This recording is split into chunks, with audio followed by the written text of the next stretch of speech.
13 मार्च 1996, Eden gardens, Kolkata. 1 lakh से ज्यादा लोग सांसें थामे स्टेडियम में बैठे थे और करोड़ों लोग अपने टीवी स्क्रीन से चिपके हुए थे। India versus Sri Lanka, world cup semifinal. पूरे देश को भरोसा था, आज टीम इंडिया इतिहास रचने वाली है। लेकिन फिर कुछ ऐसा हुआ जिसने क्रिकेट की दुनिया को हिला कर रख दिया। क्या ये सिर्फ एक हार थी या पर्दे के पीछे चल रहा था कुछ और ज्यादा खतरनाक? साल 1996, पहली बार वर्ल्ड कप इंडियन सब कॉन्टिनेंट में इतने बड़े पैमाने पर हो रहा था। टीम इंडिया का परफॉर्मेंस अब तक सॉलिड था। जिम्बाब्वे, केनिया और वेस्ट इंडीज को कन्विंसिंगली हराया। फिर आया quarter final, India versus Pakistan, और इस मैच ने पूरे देश को एकजुट कर दिया। सिद्धू की सेंसिबल इनिंग, जाडेजा की आखिरी ओवर्स में फायर स्टॉर्म और प्रसाद की वो आइकॉनिक रिवेंज बॉल, इंडिया ने डिफेंडिंग चैंपियंस को हराया और सेमीफाइनल्स में अपनी जगह पक्की कर ली। वहीं दूसरी तरफ थी श्रीलंका, टूर्नामेंट की डार्क हॉर्स, लेकिन परफॉर्मेंस में किसी जायंट से कम नहीं। उन्होंने लीग स्टेज में इंडिया को हरा दिया। केनिया के खिलाफ 398 रन ठोक दिए, एक ऐसा स्कोर जो उस समय अकल्पनीय था। अब बारी थी सेमीफाइनल, कोलकाता के ईडन गार्डन्स में। एटमॉस्फेयर इलेक्ट्रिक था, फ्लैग्स लहरा रहे थे, इंडिया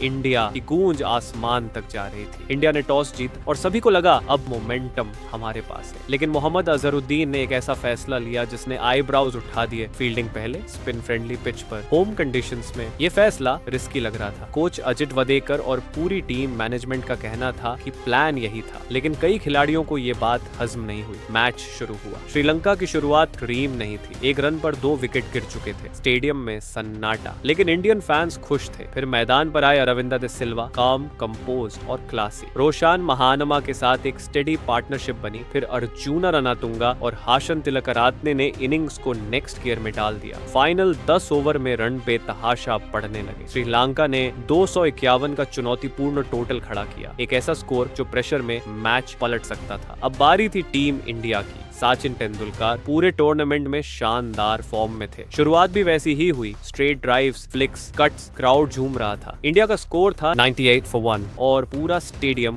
गूंज रहा था। फैंस को लगा आज तो फाइनल हमारा है। लेकिन फिर वो एक पल, Sachin out, stumped by Kaluwitharana off Jayasuriya. Eden Gardens में पहले एक शॉक की लहर दौड़ी, फिर सब कुछ बिखरने लगा। एक के बाद एक विकेट गिरते गए। 98 के लिए 2, फिर 99 for 3, उसके बाद 101 for 4, फिर 110 for 5 और देखते ही देखते 120 for 8। जडेजा, अजहर, सिद्धू, कोई भी टिक नहीं पाया। बैट्समैन लूज शॉट्स खेल रहे थे। कम्युनिकेशन ब्रेक दिख रहा था। टीम बॉडी लैंग्वेज डगमगा चुकी थी। ऐसा लग रहा था जैसे इंडिया की बैटिंग खुद हार मान चुकी है। स्टेडियम का एनर्जी धीरे धीरे केओस में बदल गया और फिर वो नजारा जो भारतीय क्रिकेट इतिहास का सबसे डार्क चैप्टर बन गया। लोग अपनी सीटों से उठने लगे, कुछ रोने लगे और फिर शुरू हुआ वो जो किसी ने नहीं सोचा था। बोतलें फेंकी गई, आग लगाई गई स्टैंड्स में, प्लास्टिक चेयर्स तोड़ी गई। पूरा स्टेडियम अनकंट्रोलेबल हो गया। सिक्योरिटी ने कोशिश की लेकिन भीड़ बेकाबू थी। मैच रेफरी क्लाइव लॉयड ने मैच सस्पेंड कर दिया। फिर थोड़ी देर बाद मैच ऑफिशियली अबैंडन घोषित कर दिया। श्रीलंका को विजेता घोषित कर दिया गया बाय डिफॉल्ट, क्योंकि इंडिया की हालत होपलेस थी। इस सब के बीच एक इमेज आज भी लोगों के दिल में है, विनोद कंबली की आंसुओं से भरी आंखें। जब मैच अबैंडन हुआ वो पिच पर खड़े थे और चुपचाप रो रहे थे। उनके करियर का ये टर्निंग पॉइंट